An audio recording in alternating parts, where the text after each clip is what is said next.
Hey church leaders, it's John White back again with more tutorials on how Church Community Builder works for us. Today we're looking at scheduling.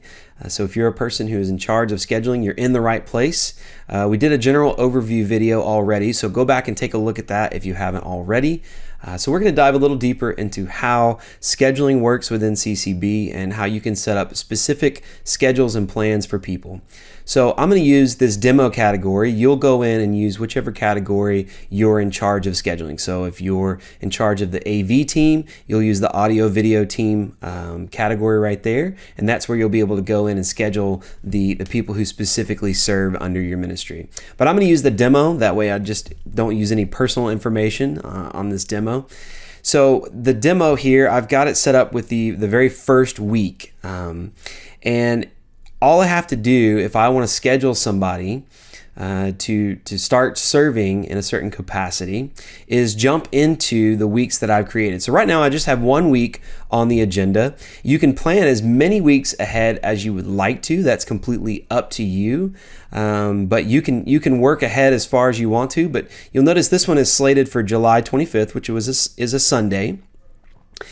And right now, if I go over here to the right-hand side, I can hit Add Weeks or Create Weeks. And if I click that little plus button, it's going to show me every single Sunday on a regular basis. So every 7 days, it will give me the option to add another week of service. So if I'm going through and I'm scheduling different men to serve in lots of different capacities, I can go through and do a month at a time. I can do several months at a time. I can just do the very next week that I'd like to schedule. However far ahead you'd like to work, that is completely up to you, but you'll be able to add that. So let's say, for instance, I'm sitting down and I'm getting ready to schedule out the month of August. So I'm going to click August 1st, 8th, 15th, 22nd, and 29th.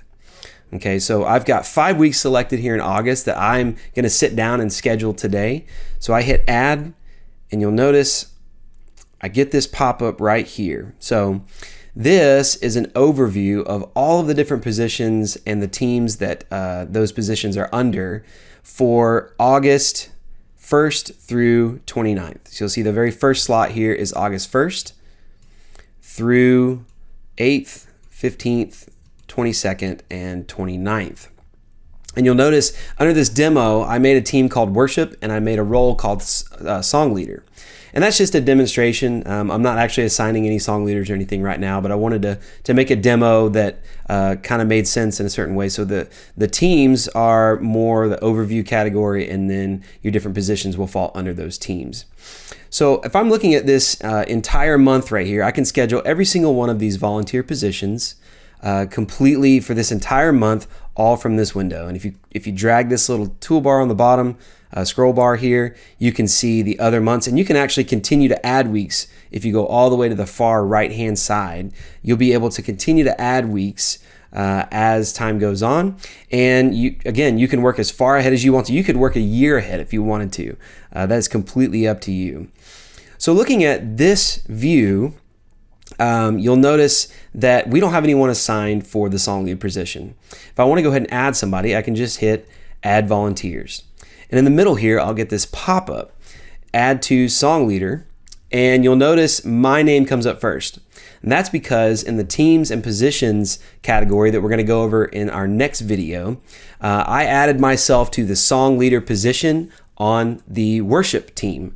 And so I can click my name and hit Add if I'd like to add myself to that role.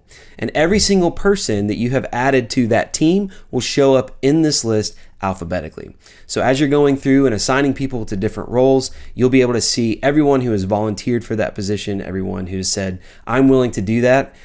You can just see the entire list and pick out who it is that you would like to schedule for that time. But let's say that you're looking for someone who you know is willing to serve in that role, or you're trying to add them to it, and they're not in your list. Well, at the top, you can also choose to search for people. So let's say I wanted to add Mr. Casey McDonald to this list. Casey, I can type in his name, click on that, and hit Add, and Casey will be added to that particular role. So it's all just based on what you guys would like to do. And if Casey does that frequently enough, I would probably just add him to the team underneath that position so that his name also shows up here. But either way, you decide who you'd like to add to that role for that particular date, and you hit add. And so when I do that, it's going to add my name underneath the song leader position, because that's what we were choosing a volunteer for. You'll notice these numbers. If you'd like to add another volunteer, these are just ways of kind of remembering how many people you need to have for that position. So things like the Lord's table, where we have 8 guys, that number will reflect there, and you can kind of count through and make sure you've got enough people. So looking at my own name sitting here, you'll notice a couple of things that I want to point out. First of all, this is a pending assignment. So whenever you have finished filling out your, say I'm working here on the entire month of August. So once I've kind of dropped in people that I want to add for that, so I can keep adding my own name, or I can say I'm going to do it for 2 weeks, and then Casey is going to do it for this week. Then you can drop in as many names as you'd like to. You can work on as many weeks as you want. You can work on one at a time if you want. One thing you'll notice is all of the requests are pending right now. And what that means is we've not actually sent them the request to serve in that capacity.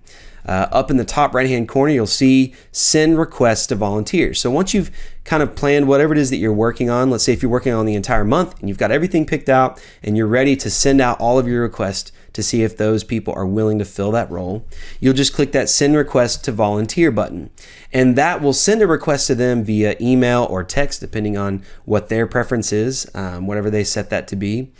And they will see that. They can click on that link and then respond to whether or not they would like to fill that role.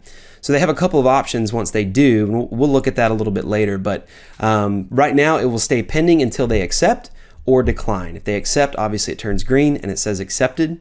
If they decline, it will turn red and say decline, and you'll need to go in and say, I want to add somebody else to that. I want to ask someone else to fill that role.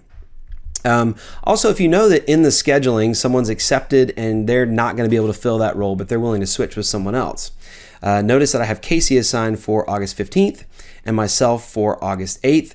All I have to do is, if I'd like to switch with Casey, take my name, drag it over to where Casey is, and plop it on top of his name, and Casey will switch with me. So you notice, since we haven't sent the request out, it says they have not been notified. If you do send those requests, then that not notified tag will go away and it will just say pending.